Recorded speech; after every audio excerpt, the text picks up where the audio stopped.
پیسے والا بننا کمال نہیں ہے، بہادری یہ ہے کہ حلال کے ذریعے بندہ دولت مند بن کے دکھائے۔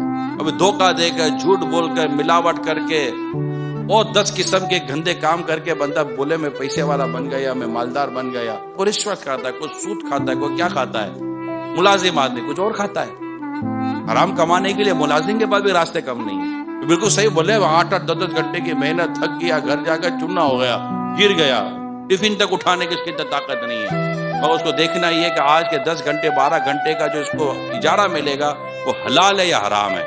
اتنا بڑا شربت کا آپ پتیلا بنا لیں، اتنا بڑا شربت کا مطلب کہ وہ ٹینک بنا لیں، ایک قطرہ پیشاب ڈال دیں اس کے اندر، ایک قطرہ شراب ڈال دیں اس کے اندر، میں کہتا ایک قطرہ زہر ڈال دے، مجھے بتائے وہ پورا شربت کس کام کا؟ بھئی آپ کماتے کیوں ہیں؟ سکون کے لیے، راحت کے لیے، آسانی کے لیے۔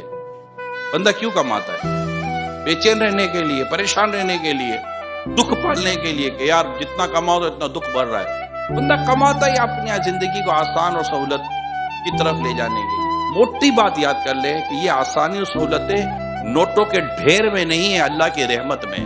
نوٹوں کے ڈھیر میں تو زیادہ تر لوگوں کے لیے غم چھپے ہوئے ہیں، دکھ چھپے ہوئے ہیں، پریشانیاں چھپی ہوئی ہیں۔ اتنا نوٹوں کا ڈھیر ہے مگر علاج نہیں ہو رہا، اتنا نوٹوں کا ڈھیر ہے کھانا نہیں کھا سکتا، اتنا نوٹوں کا ڈھیر ہے بیوی چھوڑ کر چلی گئی ہے، اتنے نوٹوں کا ڈھیر ہے اولاد بات بھی نہیں کر رہی ہے، اتنے نوٹوں کا ڈھیر لگا ہوا ہے، وفا ڈھونڈ رہا ہے وفا نہیں مل رہی، شفا ڈھونڈ رہا ہے شفا نہیں مل رہی، نوٹوں کا ڈھیر لگا ہوا ہے۔ نوٹیں کھائے گا؟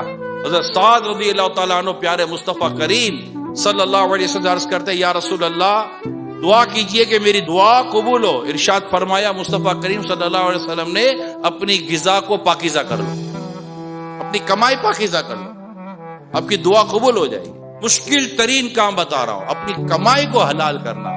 روپیہ 10 روپیہ 20 روپیہ 100 روپیہ 200 روپیہ کٹوانا اس بات پر کہ یار میں اس ٹائم پر سو گیا تھا، میں اتنا لیٹ آیا تھا، میں اتنا یہ ہوا تھا، میں اتنی دیر موبائل لے کر بیٹھا رہا، جو عرف کی عادت کے خلاف تھا، جو میرا معاہدہ تھا کہ میں اتنی دیر یہ کام کروں گا جس پر مجھے اجارہ، جس پر مجھے سیلری ملنی ہے، اس معاہدے میں جو میں نے بددیانتی کی ہے، اس معاہدے میں جو میں نے خیانت کی ہے، اس پہ دیکھے مفتی صاحب سے پوچھئے کہ کہاں توبہ ہے، کہاں ازالہ ہے، کہاں پر ریٹرن کرنا ہے، کہاں پر کیا کرنا ہے۔ مگر ایک طے کر لو میرے پیارے اسلامی بھائیوں، ایک چیز طے کر لو کہ میں نے اپنے روزی میں حرام کا 1 روپیہ آنے نہیں دینا۔ پھر آپ دیکھو رب کی بارگاہ سے شفا، راحت، فرحت، سکون، اطمینان، ایمان کامل، گھر کی محبت، گھر کا پیار اور ادارے کا اعتماد، اور ادارے میں عزت کتنی ملتی ہے وہ کسی ریٹ میں آپ نہیں خرید سکتے، اگر وہ مل سکتی ہے تو ایمانداری سے مل سکتی ہے۔